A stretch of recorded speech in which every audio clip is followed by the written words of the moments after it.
because they failed to you. Like, that's just what it is.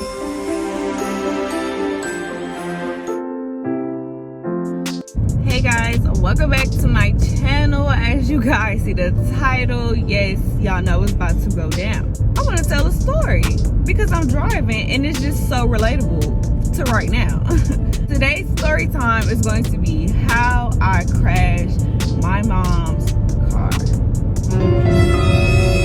We was in an accident. Like, me and Bae was in an accident. This story time took place a month ago, November 7th or 8th, y'all. I don't know why I can't remember the date, and that is so bad. Like, on the record, that is really bad. Me and Bae decided to park my car at the house because we've been driving all day. I believe even earlier that day we went like somewhere far out where it was like an hour or so away. So when I got back to the house, you know, I was like, okay, cool, like I'm gonna just park my car all day, save up on gas mileage, why not, because we've been driving her all day. So I'm like, let's give her a break. Side note, my parents were out of town. Okay, fast forward. So me and Bae decided to go to the store. When I tell you, y'all, the store is like 5 minutes from my house, 5 minutes, 10 minutes tops. Not nowhere far. We wasn't like going nowhere extravagant. Boom. So I'm like, okay, well, it shouldn't hurt just to take the car right around the corner, right? Like, you're going to the store, why not? Like, why not? Why not? Why not? We got our things together, keys, license, IDs, what have you, seatbelts on, you know, the whole routine. When you get in a car, when you get into the car, we was good when we was in the car. We leaving, pulling out the garage, we leaving, pulling out the neighborhood, like, we're good. So we had to basically stop at the bank and all of that. We stopped at the bank and the store is right next to each other in the same plaza, no big deal. Stopped at the bank, whatever. So we had to make a U-turn. So we basically made a U-turn into a neighborhood, right? So we kind of drove into a neighborhood. Say I'm going straight. We took a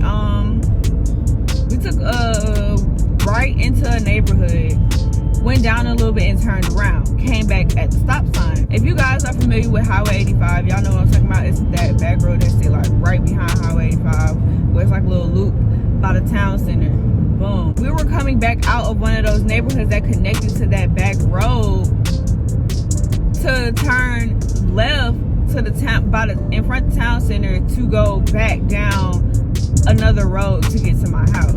Pulling up to the stop sign, y'all. We're pulling up to a stop sign. A stop sign meaning stop. We are stopped, correct? Cool. We basically stopped way before that white line because coming out this neighborhood, it's like sitting up on a hill a little. So the cars coming out, you kind of like sit kind of like down, but like up, if that makes sense, like on the hill. We got on our signal to turn left. All of a sudden, I just know before we can even make it to the white line and the stop sign, the car, as we're, you know, got on our sign preparing to turn after it's clear, this car just came out of nowhere. And this is us again, y'all. He came out of nowhere and he turns, and when I tell you he crashes like into us, this is all the pictures. Like, when I tell y'all he legitly crashed into us, like, I don't know what the hell they were doing in there. It's like he forgot turning into this neighborhood, that's like that specific street. It's very like, it's very narrow. You do have to be careful when you turn. You can't just swing into there because you will swing and hit another car, no matter if you're turning left or right into the neighborhood or you leaving out left or right. We was turning left into the neighborhood. We were turning left out of the neighborhood. We weren't in the process of turning, but he definitely did not yield at all, y'all. Like, he didn't yield at all. Now you telling me sitting at a stop sign, somebody could just hit you and not pay attention. What were you doing that you weren't paying attention to how you swung into the neighborhood and you didn't pay attention to probably if it was a car right there? Basically, he hit us not so like head on, but almost head on. He like at the last minute, you can tell by the way he hit us. Like, here's the pictures again. You could tell by the way he hit us. The minute he had to like kind of jack back over to the right because like he hit grill on the left side, the driver's side, the lights on the driver's side, the door on the driver's side. Like all of that was like really like messed up. I'll show you guys the after picture when it came from the shop, because those people did an amazing job. The crazy thing about it all was when you get into an accident, it's like, I don't know, you just stay right there. Wherever your car ends, that's where you stay, right? Like until the police come or whoever has to come, that's where you stay. When he hit us, he pushed our car back. Well, he pushed my mom's car back onto a house that's sitting on the corner by the stop sign up on the curb, y'all. Like that's how hard they hit us. Like that's how hard, like that's how much he wasn't paying attention, because we got pushed back from the stop sign into the house's yard up on the curb, like literally. We sat there as the car got popped up on the curb. When it started rolling back, we just parked it, you know what I'm saying? Because like whatever, the car is messed up. We sit in the car like, what the heck? So we get out, we like, oh man, we gotta get out, we gotta call people, da, da, da, da. We gotta call the police, like, we gotta call my mom, like, bro, mind you, they out of town, so we calling them with this information, it's just not, it's not okay. Instead of this man stopping right by the stop sign, which is at the beginning of a neighborhood or a street, as you guys may know, he keeps rolling down the street. Like, I don't know if that was his car just rolling down the street, or that was him trying to move away from us, you know, to try to make it seem like maybe we hit him, or like, you know, to try to put like the blame on us. So that was kind of fishy, because I was getting out the car, and you know how normally you try to exchange information, you try to give folks like some place numbers, da da da da. So when you call the police or whoever, your insurance, they'll have the information like on hand. This man is still rolling like halfway down the street until he finally stopped. I guess that's when he realized he really couldn't drive his car home, because his grill, like he hit us so hard that his front grill was even like hanging a little bit. So like his front grill was scraping on his left side, was scraping the ground as he was trying to drive. We get out the car, I'm not going to lie, y'all, Bae was like really mad, because he was like, bro, like we just parked the car, the house, and you telling me it only took 10 minutes to drive your mom's car to the store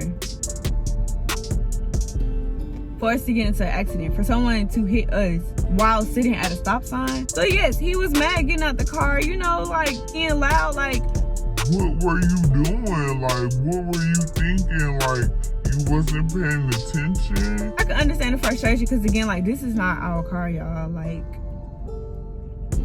we really just got into an accident with my mom's car. Like, oh my God, like, bro, why? We were just so upset at the fact, like, out of all time this really happened, you know, like just making a quick run out the house when we were literally on the way right back. So after everyone got out the car, they didn't really come up to us at all, like at all. We didn't exchange words at all. It was me and Bae, and then it was him and his passenger, which she was a female. Everybody was fine, you know, nobody was hurt.